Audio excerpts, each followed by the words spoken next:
Welcome to the Daily Report. It's Tuesday, December 21st here in Korea. Efforts to rein in the latest global wave of COVID-19 infections are casting uncertainty over market prospects. We explain later on in the program. Here first is the global pandemic update with our Kwon So-ah. Now, so I hear there's been a further decline in Korea's daily tally. Right, Sunny. So let's hope this is a positive sign and that stricter social distancing measures might be already working. But we will still have to monitor the situation in the further week. But as of this Tuesday, we are seeing 5,202 new infections, and that's 5,144 domestic transmissions and 58 cases from abroad. Meanwhile, 49 new Omicron cases have been confirmed here in Korea, which has raised the total to 227. Now, although there has been a general drop in cases across the country, there's been an increase in the capital Seoul to close to 2,000 infections, and also there's been quite a decline in the city of Busan, which was in the 300s a day before, but now has dropped to the 200s. Now, the number of patients that are still in severe or critical condition has been rising again to 1,022 as of this Tuesday. Let's also take a look at the number of latest deaths reported in the country. 52 people have lost their lives in the span of 24 hours, raising the death toll to 4,828. Now, let's move over to the vaccination figures here in Korea. Almost 85% of the nation's population has received at least one COVID-19 dose, and 82% are fully vaccinated. Meanwhile, when it comes to additional doses, so we've got 24.1% of the nation's population that got a booster shot, and that's now close to 60% when it comes to those aged 60 and above. Moving over to figures abroad, we've got a total of close to 275.8 million COVID-19 infections in the world, with over 5.37 million fatalities and a rise by 6,296 new deaths. And there's been a record high again in the UK, with over 91,000 new infections reported in just a day. And there's been resurgences in Italy lately, now having surpassed Argentina's caseload at 5.4 million. Now, a positive development here in South Africa, where the Omicron variant is still dominant, but there's been some 8,500 new infections in the past day, so that daily number of cases has dropped to the 4 digits. And those are the general updates that I have for now, but I'll see you back in a bit. Sunny? All right, so thank you for the broader COVID-19 portrait of the past 24 hours. Almost 88% of ICU beds in the capital region are occupied, and around 70% of beds are full in regions elsewhere. The government says that although there's been an increase in critically ill patients, the bed situation isn't much worse than it was last week, because health authorities are constantly securing new beds and speeding up turnover rates. On top of these efforts, President Jaein has also ordered health authorities to further expand their overall medical capacity. The specifics on how they plan to do so will be announced on Wednesday. Also, I want to mention that on Monday, the case of an infected pregnant woman who had to give birth in an ambulance because there were no ICU beds left in all of the hospitals nearby. To make sure that this doesn't happen again, health officials are setting aside dedicated beds for pregnant women with COVID-19. Right, Yonsung. Well, that is really good to know. Now, elsewhere here, Novavax has been approved by the EU's drug regulator. Tell us more. Exactly. So the European Union actually gave the green light to Novavax's COVID-19 vaccine for people aged 18 and older. The European Medicines Agency, or the EMA, said that the vaccine had a 90% efficacy rate, while its protection against some variant strains, including Omicron, is still unclear. Yet Europe's health officials has cleared the path for Novavax as they look to add more vaccines to their arsenal in their battle against the latest surge in COVID infections. The 2-dose Novavax vaccine is different compared to the mRNA vaccines from Moderna and Pfizer in that it's a protein-based vaccine. According to the EU, the shots from Novavax has passed the Commission's rigorous standards of efficacy, quality, and safety. Novavax from next January will start shipping up to 200 million doses to the EU's 27 member states. Currently, the US FDA has not yet approved the use of Novavax COVID vaccines, and it's awaiting emergency authorization in Singapore, England, Australia, and Canada.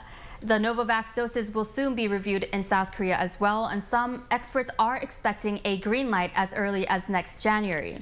South Korea's drug regulator is also reviewing local drug maker SK Bioscience Corporation's request to domestically produce Novavax vaccines.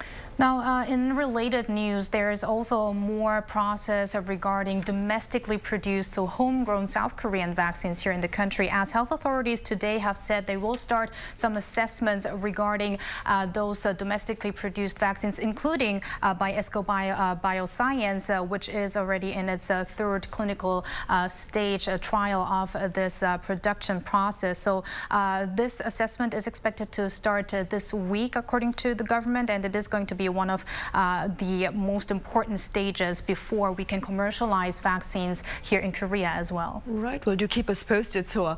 Staying with vaccines, Yeon-sung, there's been some encouraging news regarding the level of protection offered by Moderna against Omicron. Tell us more. Right, so Moderna said Monday that their booster doses actually increased antibody levels drastically, and this might help in the fight against Omicron.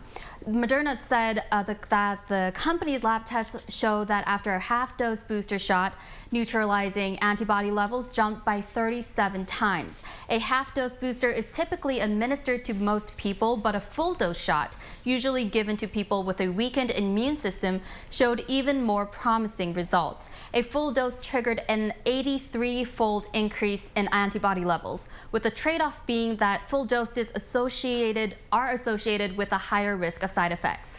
It's important to note that these test results are preliminary and have not yet been peer-reviewed. And also, antibody levels are just one indicator of vaccine protection, and they do not speak for the overall effectiveness of the vaccines. Right. Now, meanwhile, President Moon Jae-in earlier on this Tuesday voiced concern of the spread of Omicron here on the local front, and I understand you have more, right? Right, Sunny. So with almost 50 new Omicron variant cases here in Korea reported in just a day, concerns of the strain have been mentioned by the president himself.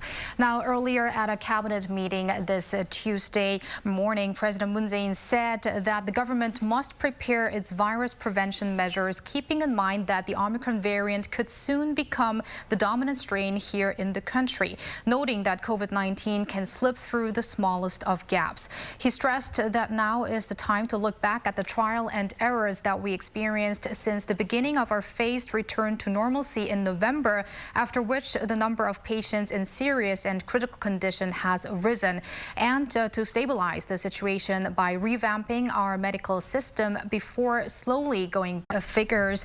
The proportion of unvaccinated people that have been infected lately accounts for around 25% of total cases, and that is a good sign because it can be translated into less severe cases and also less COVID-19 related fatalities. And also there's been a decline in patients 60 and older. That was at around 35% with some 2,000 to 2,500 daily infections, and that percentage is now at below 30%, which means around in the 1,000s is the daily number of cases among those seniors. Right, well, it is encouraging to hear that infections among the elderly have fallen. What can you tell us about infections among teenagers and also vaccinations for the young, Soa? Well, Sunny, amid concerns of student infections, it's been just days since in-person classes here in the metropolitan region have been reduced again. And as of Monday, a little less than 70% of in-person attendance was recorded in the capital Seoul, which is down from almost 88% from the week before. Now, officials say that due to an overall rise in cases lately, infections have been showing an upward trend among teenagers who have to be yet vaccinated, as well as those aged 11 and younger who are not subject to inoculations. According to the Seoul Metropolitan Office of Education, more than 2,100 students in Seoul alone were confirmed with COVID-19 in the past week, which was before remote learning was partially reintroduced. And that's 1,248 cases at elementary schools, followed by those in middle schools and kindergartens at 406 and 169 respectively. Now, 24.6% of all cases were classroom infections, which is up by 0.4 percentage point from the week before. And 206 school staff members that is, have also tested positive in the same span. And officials are saying there's been questions about what to do with the youngest population that is not eligible for vaccination as of yet. So they say after these stricter social distancing measures, if we get the overall number of cases down, that may translate into lower infections among the youngest people. And also because the winter holidays are coming up, that also could be a positive sign in the future if those students do not go to school and stay at home. Right, I see. All right, let's now shift our focus overseas for a check on the Omicron situation there. Jaein, I believe there have been some new words by U.S. officials regarding the new variant, right? Yes. So U.S. health officials say that the Omicron variant is already the dominant strain in the country when it comes to new infections. According to the CDC, Omicron cases accounted for 73% of all new cases last week, jumping sixfold in just a week. The virus has already spread to 45 states in the country. In response, some states and the District of Columbia, which is home to the nation's capital, have reissued mask mandates. And the country's second largest city, Los Angeles, has called off its annual New Year's celebrations. I see. Well, I suppose we are all looking ahead to a rather grim holiday period, Jaein. Exactly. COVID-19 is really becoming the Grinch of this Christmas.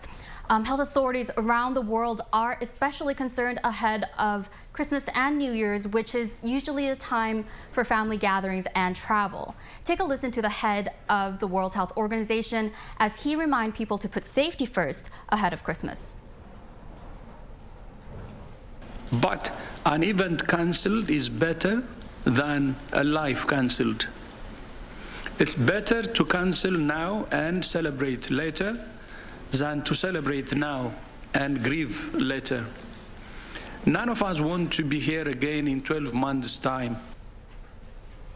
Germany and England are also mulling over greater restrictions, especially in England, where more than 92,000 new infections have been reported on Monday, despite more than half of the population getting their booster jabs.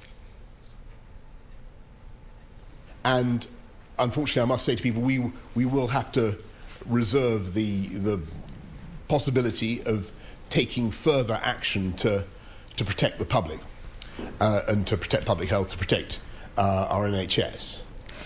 Now, a place that might serve as a model for these countries where the Omicron variant has now become the dominant strain could be South Africa, as you know, where the Omicron variant has been first reported, because, as I mentioned earlier, cases have been actually going down now in South Africa, and that's also been cited by the national chair for the South African Medical Association on Monday, who said they're sort of coming down. I'm just quoting what the official mentioned. In the epicenter, for instance, of the Omicron variant, infections have been showing a decline, whereas in some other places it is still going up. So we can look at this as an example for other countries that are now seeing these surging cases of the variant. Right, and speaking about surging cases of the variant, the World Health Organization had a few words to say about the risks posed by Omicron, right? Right. Well, Jaein also earlier introduced one of the comments by the World Health Organization's Director General. And what I want to add is that he said there is now consistent evidence that Omicron is spreading significantly faster than the Delta variant. And also it is likely that people who have been vaccinated or have recovered from COVID-19 of getting reinfected. But another official at the organization noted we still need more time for analyses. Let's take a listen. I think that what we need is better data. We need more studies from more countries looking at vaccines beyond mRNA and AstraZeneca. Those seem to be the only vaccines for which we have some data from clinical studies. And we should be able to update in a couple of weeks. But it does take a little bit of time to collect the clinical effectiveness data. And she added that patience is needed, so we should not jump to conclusions and say that vaccination might not help regarding this variant. Right, so we'll just have to wait and see then. All right, so thank you very much for that report. And Jaein, thank you for your input.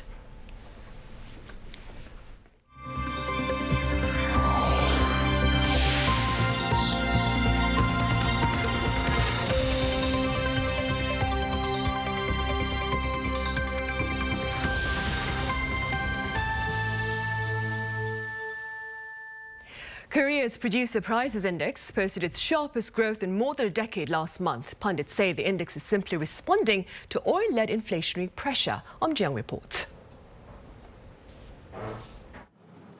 South Korea's producer prices, a key barometer of future inflation, again reached an all-time high in November, rising for the 13th month in a row. The Bank of Korea said on Tuesday that its producer price index last month was 112.99, up 0.5% from the previous month. Compared with a year earlier, the reading is up 9.6%, the biggest jump since 2008. The central bank attributed the rise to higher prices of industrial goods led by rising raw material and global oil prices. The reason why producer prices have jumped dramatically compared to a year earlier is that global oil prices and raw material prices have risen sharply over the last year. Among industrial goods, coal and petroleum products saw the highest increase, up 3.8%, with diesel rising 3.1% and gasoline 6.2% on month. Chemical and steel products edged up by 0.7% and 0.9% respectively. Price of agricultural goods rose by 1.5% on month, with tomatoes rising almost 47% and cabbage more than 53%. Livestock products also increased, with pork up by more than 13%. The Bank of Korea officials said that the rise in prices was mostly due to lack of supply because of the changes in the climate and the increase in demand as more people dine in. But the official added that as the global oil and raw material prices are gradually settling down, the producer prices in December could start to settle down too. Jaein, Arirang News. Meanwhile, Korea's bread, butter and water for next year are its semiconductor, green cars and biohealth industries. Our Kim Sung-min has more on national efforts to take these three sectors to the next level. By 2025, South Korea aims to become a global leader in the so-called Big Three sectors: system semiconductors, next-generation cars, and biohealth. And to achieve that goal, the country plans to go all out in the coming year, expanding its support for the sectors. By continuing the advanced technology seen in the semiconductors, producing the world's best electric and hydrogen fuel cars, and opening the bioeconomy era, the country will put maximum efforts into taking the lead in these sectors in the global market. To do that, the government has set aside some $5.3 billion of its budget next year for the three sectors, 43% more than in 2021. Part of the plan is to expand the total supply of eco-friendly cars to up to 500,000. That's more than double the current supply. Some 65,000 eco-friendly car buyers are expected to receive subsidies for cars priced above $46,000. For the biohealth industry, the government plans to establish a digital infrastructure where people can be provided with medical services based on their health information. Issuing digital healthcare data will be part of this plan.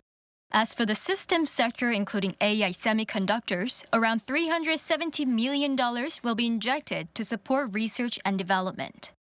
The Big Three are also expected to enjoy expanded tax incentives next year, along with other strategic industries set by the government. The government is also aiming to pass a new law that will provide a legal foundation to allow these plans to proceed.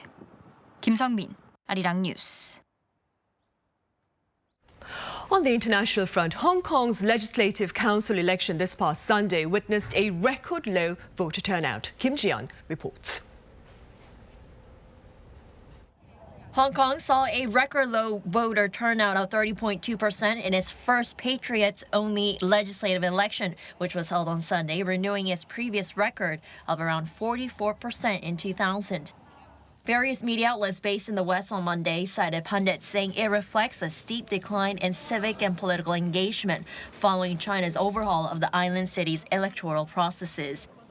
In response, China's foreign ministry, however, denies this or cites other external factors. For one, there's the impact of the pandemic, and there's also the interference and sabotage by anti-China elements, rebellious forces in Hong Kong, and other external parties. This also precisely proves the importance and necessity of enacting and implementing the Hong Kong National Security Law and improving the electoral system of the Hong Kong Special Administrative Region. Results show pro-establishment candidates claimed all 20 seats in the available geographic constituencies. Only 20 seats out of the expanded 90-seat legislature are directly elected by the public, the lowest number since Hong Kong was handed over from Britain to Chinese rule in 1997. The vote comes 2 years after pro-democracy anti-government protests were held against the introduction of a national security law that bans succession, subversion, and collusion with foreign forces. Kim Jian, Arirang News. One type of phobia that appears to have taken on new meaning amid our fight against COVID-19 is the fear of needles. Where our Kim Bo-kyung tells us about an alternative that is being developed to better address this phobia. Injection needles have become a fact of life for many these days as the vaccination program continues to go on. Though the extent might vary, needles are not only terrifying for kids, but also some adults. Trypanophobia, or fear of needles, is one of the reasons that people avoid getting vaccinated. A recent Oxford University survey of more than 15,000 adults in the UK suggested needle phobia accounts for about 10% of cases of COVID vaccine hesitancy. This psychological condition means people with the phobia fear shots just by seeing or imagining injections and show physical reactions such as dizziness if the symptoms are severe. Good news for them, though. There is an alternative way to get the shot. Apply a microneedle patch. Countries across the world are all developing types of microneedle patches, and South Korea is one of them. Traditional injections might result in side effects such as localized soreness, as the drug spreads through the whole body following injection into muscles.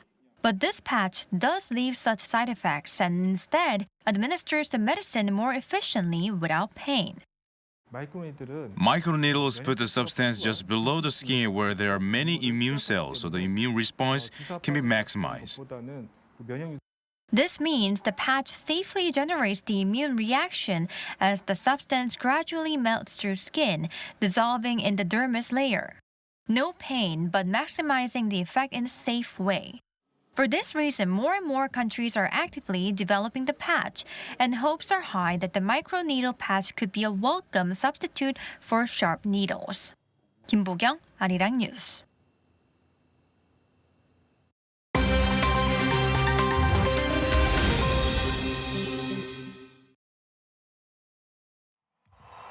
Let's take a look at what's going on in the world now. Just 10 years after leading student protests demanding better education for his country, 35-year-old Gabriel Boric is now set to become Chile's youngest ever president. This comes as the former law student defeated far-right rival Jose Antonio Cast in the country's presidential runoff on Sunday, with over 55% of votes compared to Cast's 44%. During his victory speech, Boric stressed that he will become a leader for the everyday people in his country. I know that in the coming years, the future of our country is at stake, so I guarantee that I will be a president who cares for democracy and does not risk it, listens more than he speaks, seeks unity, and attends to the needs of the people daily. I will firmly fight against the privileges of the few, and I will work every day for the quality of the Chilean family. After leading student protests in 2011, he joined the National Congress as a lower house lawmaker in 2014. In an open letter on Saturday before being elected the country's next leader, he wrote that his government would make the changes Chileans had demanded in the 2019's social uprising. The movement then, which lasted months, sparked a formal process to redraft Chile's decades-old constitution, a text that will face a referendum next year. Germany's new Prime Minister Olaf Scholz on Monday met with his Italian counterpart Mario Draghi in Rome. During the talks, the two leaders looked to narrow their differences over EU fiscal rules. I think there will be a narrowing of positions on the Stability Pact. There are many considerations that are quite immediate. The pandemic and the post-pandemic call on all our countries to finance unprecedented projects. Some of the projects include in the field of environmental transition, digital transition, defense, and coordination. Known as the Stability and Growth Pact, the EU launched a review of its fiscal rulebook in October to better reflect the new post-COVID-19 reality of higher public debt and the massive costs of transitioning to a carbon-neutral economy. Such fiscal rules have since become a major source of tension between member states. The UK's Vodafone is set to auction the first text message ever sent as an NFT. The message, which reads "Merry Christmas," was first sent on December 3, 1992, and will be auctioned off online on Tuesday through a French auction house. In France, it is forbidden to sell intangible goods, so we gave tangible form to this first text message with this digital frame, which displays the code, the protocol used to send the first text message. The text message was sent by Neil Papworth, an engineer for Vodafone, who sent the message to a Vodafone manager in the UK. The winner of the auction will also receive the replica of the original communication protocol that transmitted the text message, while the proceeds will go to the UN Refugee Agency. Lee Seung-jae, Arirang News.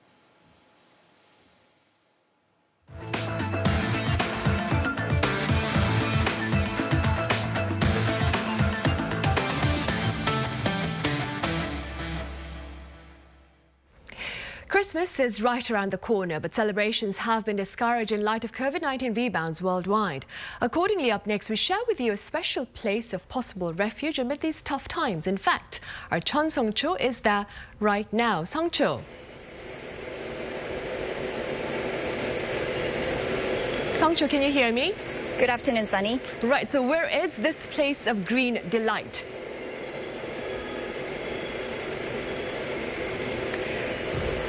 So I'm actually at the Seoul Botanic Park in Gangseogu, southwestern Seoul, as you can see up there. You might think that I'm kind of underdressed for the weather right now because it's mid-December, midwinter, and it actually just snowed in Seoul a couple of days ago. But honestly, I feel completely fine because the atmosphere here is completely different from outside. As you can see, as we step into this tropical zone, you can literally see the steam in the air. I think you can feel the difference just by looking at the vegetation here. I feel like I just stepped into a tropical jungle. So this place is one of Seoul's newest attractions, opening just about 2 years ago. The park takes up an area of over 70 football fields, and the indoor botanic garden itself is just over 7,500 square meters. The park is actually divided into 4 main areas. So the first 3 make up the park and are the forest field, lake garden, and wetland. The final part of the park is the indoor botanic garden, and this is the main attraction of the park. It's home to over 3,100 types of plants. The garden has one of the largest varieties of plants I've ever seen. The botanic garden is divided into 2 main areas: the Mediterranean arid area and the tropical humid area, and they're themed by cities across the globe. So there's a total of 12 cities actually. So in the tropical section, they're themed areas for cities like Hanoi, Sao Paulo, and Bogota. The arid section has scenes from Barcelona, San Francisco, Istanbul, and Cape Town. So you can see that we are actually crossing over to the Mediterranean zone, and see, there are cacti over there. It's completely different world here. And actually, there's a skywalk if you go upstairs, and it really gives you an overview of the entire garden, and you can see how beautifully everything is really set out. It's very aesthetically pleasing, and you can agree with me on this, that there's actually really therapeutic thing about looking at plants, right? So just being in here makes me really calm. It reduces my stress levels and boosts my mood. But not just for the visual beauty. Plants are actually really good for your health because they do the complete opposite of what we do when we breathe. So they release they release oxygen and absorb carbon dioxide. So it really freshens up the air and also eliminates any harmful toxins. And as you can see, there's a sleigh with Rudolph here. So this is what I want to mention on a side note. So Christmas is coming up. If you and your family need a little bit of extra holiday cheer now that the end of the season is coming up, then you should definitely consider coming to this place because there's a special exhibition going on right now. You feel right at home looking at Christmas trees, decorations, and art. It'd be a perfect place to spend some time together, taking pictures, having some family and friends time, and going into the new year on a really high note. But actually, there have been a number of changes made to the health and safety protocols because of the recent resurgence of COVID-19 infections. So more on that, I'm going to talk to an official at the Seoul Botanic Park. 안녕하세요. 안녕하세요. 그래서 관람객들이 여기 방문할 때 어떤 점을 주의해야 할까요? 네, 먼저 온실 입장을 위해서는 QR코드나 안심코를 통해서 출입 확인을 해주셔야 하고요. So if you want to enter this facility, you need to provide your QR code and also your personal information. 네, 또 방역 패스가 적용되는 시설이기 때문에 백신 접종을 확인할 수 있는 증명서나 앱이 필요합니다. So this facility is one of the facilities in South Korea that needs the so-called vaccine pass. So you need to provide an evidence of proof of vaccination. 네, 그리고 1월 2일까지는 사적 모임 인원 제한 기준인 4명까지만 동시 입장이 가능합니다. So up until January 2nd, a group of 5 or more people will not be able to enter the facility together due to the current social distancing guidelines. 감사합니다. All right, so an indoor garden can be your refuge from the outside world, and it is a source of great joy for many people. If you need a bit of respite from a pandemic-stricken world, then you should definitely give this place some consideration. This has been Chun Sung-cho reporting live from Seoul Botanic Park, and back to Sunny in the studio. Right, Song-cho, I am seriously considering that place. Thank you for the visual treat.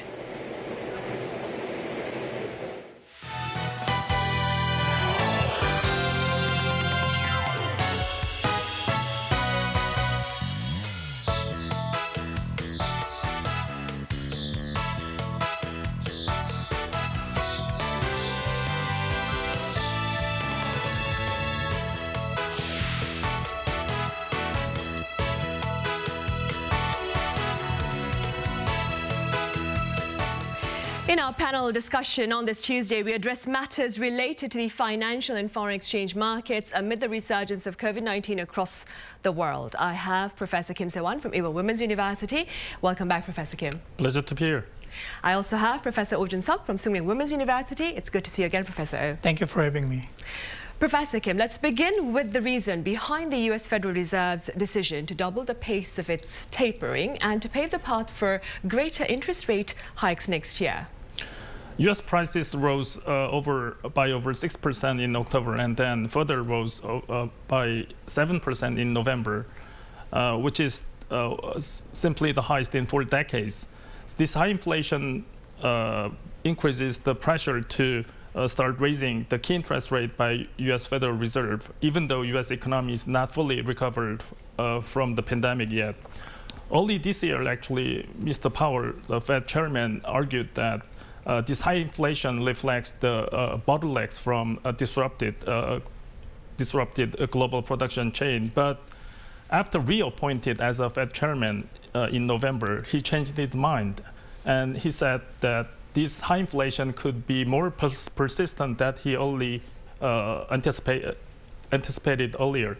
So since U.S. Federal Reserve is the first job is fight against the inflation, U.S. Fed will use all tools, monetary tools, to fight against inflation. That means the tapering could be faster than before, and the interest rate hike will come earlier than expected.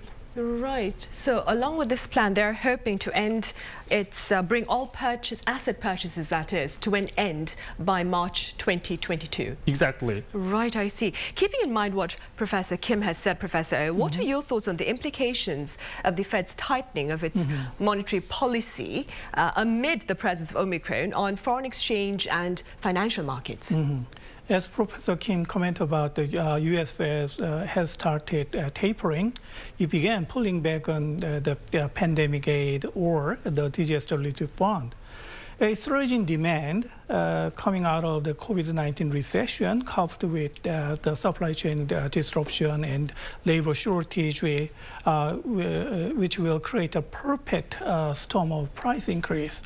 And then eventually, the interest rate hike will be expected next year. I mean that in 2022, because to curb down the inflationary pressure.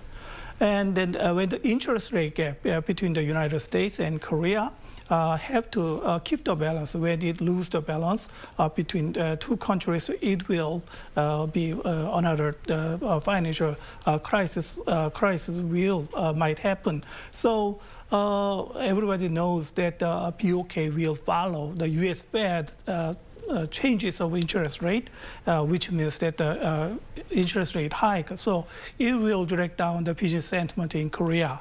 Accordingly, the government in Korea have to provide the private sector with some incentive to make more investment. And about half of the major Korean companies have no investment plan next year as they battle uncertainty around the disruption, as Sonny commented about the Omicron variant pandemic has created. According to Korean Economic Research Institute, 49% of companies responded to the survey said they either do not have plan to make a new investment in 2022 or have yet to come up with one. In short, the spread of Omicron variant will add to uncertainty in the financial market, highly vulnerable to the peaky volatility of the stock price, not to mention foreign exchange rate markets next year. And despite those concerns, Professor Kim, a $60 billion currency swap deal between Korea and the US is slated to expire on the 31st of December. But before we delve into that matter itself, could you tell us a bit about a currency swap deal and its purpose, please? Of course, it would be better if we can extend the $60 billion currency swap with the United States, because it is a very important financial market stabilizer to Korea. But one thing I think fortunate is that it has been terminated right after the shock from coronavirus pandemic has been weakened. The Bank of Korea and U.S. Federal Reserve signed the $60 billion currency swap in March 2020, last year, to ease financial market anxiety and instability caused by coronavirus pandemic. And partially thanks to this currency swap with the United States, Bank of Korea provided $20 billion total US dollars to domestic commercial banks without any problems.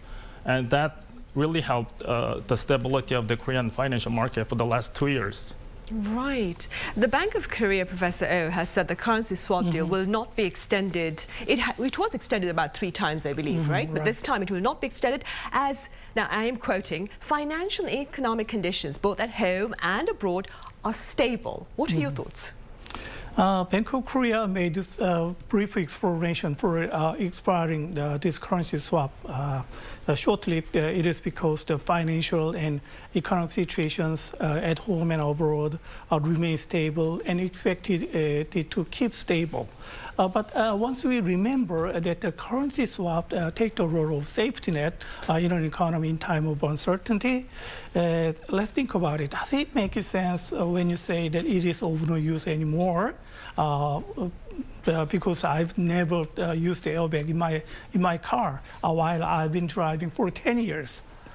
It might be hard to believe, though the remarks are apparently backed by the fact that nation's lucrative foreign reserves, which is about $469 billion worth as of end October. BOK might make a financial prediction in the global market and calculate the numbers and then count it, the possibility depending on the scenarios. And finally, the Bank of Korea made the decision, thought of themselves, their very best bet is to hold on flexibility and independence of their monetary policy rather than to be hooked up by the safety net in the domain of international cooperation or the coordination. I wonder what makes independence of policy better than the interdependence of monetary policy. Theoretically, it's right. Sufficient foreign reserves are crucial for global-oriented economy amid the U.S. Fed rates hike, as U.S. monetary move could increase debt burden and trigger capital outflow that could lead to a financial crunch. But sentimentally, it feels uncomfortable, though some experts largely agree the Korean economy at this point has a stable situation, but they also expressed the concern watchful of the future unexpected woes. So we have to prepare for this kind of unexpected woes. So count me in the group who need seatbelt in the car, regardless of driving speed or road condition, under what situation might be. Right, a very interesting metaphor, Professor. Professor Kim, what are your thoughts on the matter? Do you believe that conditions home and abroad, speaking in terms of finances or economy, are indeed stable? I mean, do we have enough sufficient amount of foreign exchange reserves? Yes, that is a very important question, Sunny. Actually, we maintain enough and diverse buffers against financial instability generated by the shortages of US dollars. The buffers are enough foreign reserve held by Korean government. And second is Korean residents enough foreign currency deposits on domestic commercial banks. And the last buffer is continuing trade surplus from the gap of export and imports. At the end of November, Korean government's foreign reserve amounts to $464 billion, which is fifth largest in the whole world. And secondly, Korean residents' foreign currency deposit increased in the highest level in history, up to $103 billion as of November. So this fast increasing Korean residents' foreign currency deposit on domestic commercial banks has been generated by domestic corporations. And this is totally related to increasing and robust export of Korean companies. Since they earn lots of US dollars from export, they deposit their US dollars to domestic commercial banks. So we don't have to necessarily worry about the shortages of US dollars after termination of the currency swap with the United States. Right, as long as our exports remain quite robust, right. Then. Professor, some pundits, like yourself of course, are calling for yet another extension of the currency swap deal, claiming it offers a psychological sense of security, especially amid the pandemic. I'm assuming you share these thoughts. Tell us more. Sonia raises a good point. It could make sense, I say, that currency swap arrangement, rather than a source of financing, it would help to stabilize the financial market psychologically and prevent the pandemic from causing a global economic drought. Other than the swap arrangement with the United States, Korea also have a bilateral currency swap arrangement with 8 countries, including Australia, Canada, and China. They are all set to expire this time. I got another metaphor. I got a credit card with a monthly credit limit of $5,000. The fact is, I never used the credit loan, but it might not the same situation whether I have a credit card with or without maximum affordability to get a loan under uncertainty. In this sense, it would be noteworthy that Japan and China extended a currency swap arrangement, also signed in 2018 for 3 years more to October 2024 as part of effort to ensure the financial system stability. So I think to make an extension is much easier than to make a new arrangement from the start. So it's a strong signal to the market. It's a symbol of solidarity in the financial system.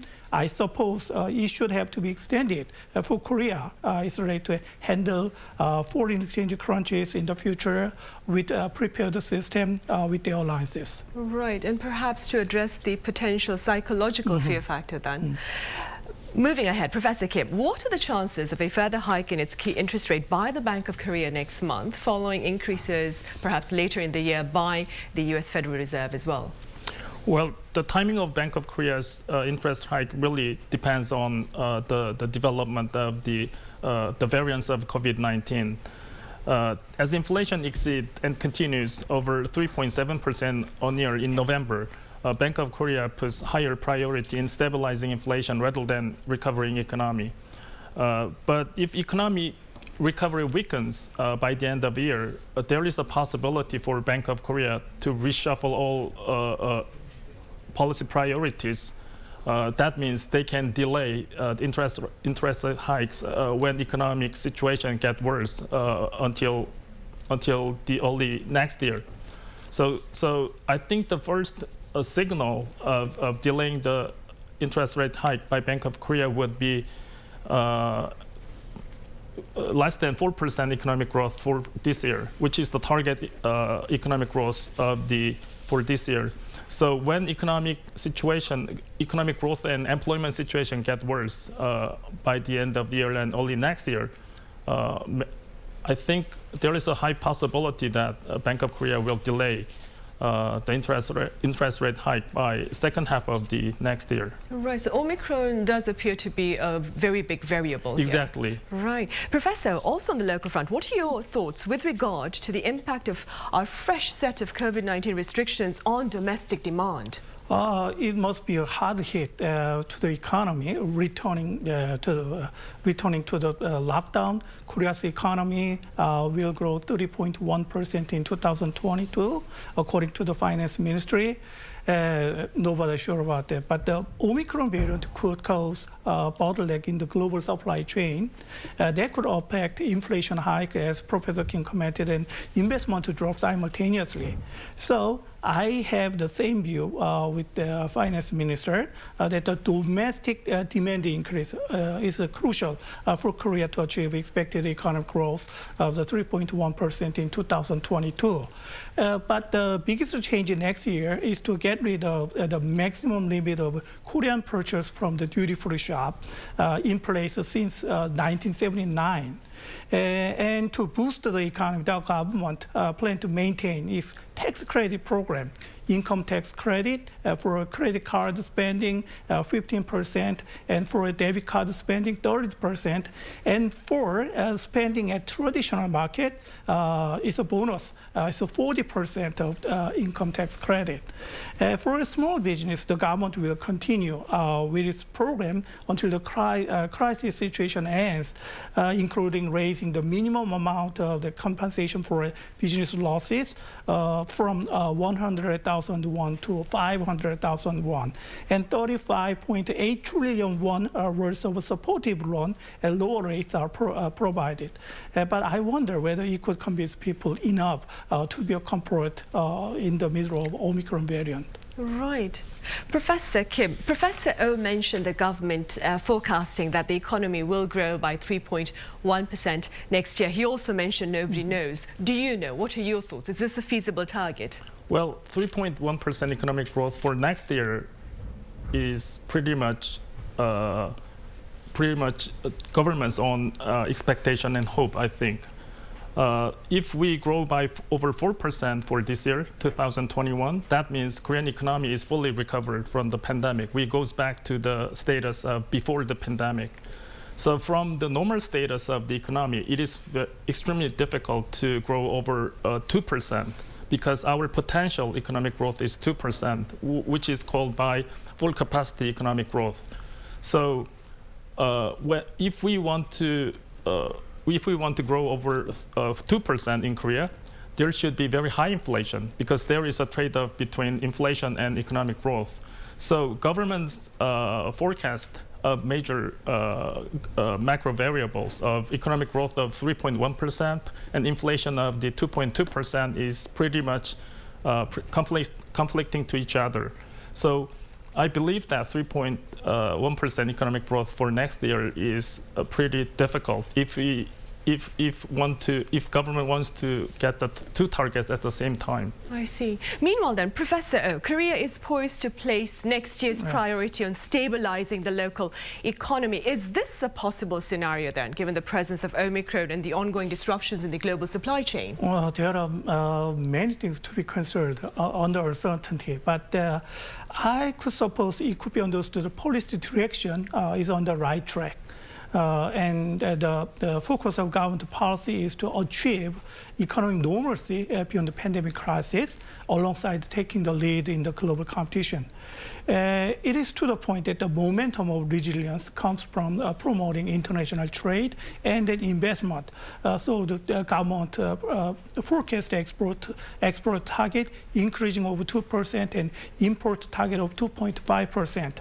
But two main tasks to be solved to attain this goal next year might be one is boost up the private consumption, and the other one is employment opportunities altogether. I may see the chances of recovery in jobs that require direct interaction with customers in 2002. The government are trying to find a solution in the tourism sector. So tour promotion would be pushed in consideration, in cooperation with the local government's environment, on the basis of stabilizing the consumer prices and supporting those micro business owners hit hard by the prolonged social distancing. But what is worried at this moment is that most of the policy direction has been focused on the first quarter of 2022. We already know that March 9th is a presidential election, and the next administration will take office slated for the May 10th. So the timing of the targeted policy might be politically moving from here and there like that. And another risk factor to be noted, it might be rising household debt, which will be a burden for consumers and a hurdle for Korean economy to overcome in the near future. Right, well, these are definitely hurdles that would need to be overcome then. Right. All right, Professor O, as always, thank you very much for your insights. Professor Kim, thank you very much for your thoughts. Thank you very much. Right, and on that note, we say goodbye. We'll be back with more tomorrow. That would be Wednesday. Take care. See you then.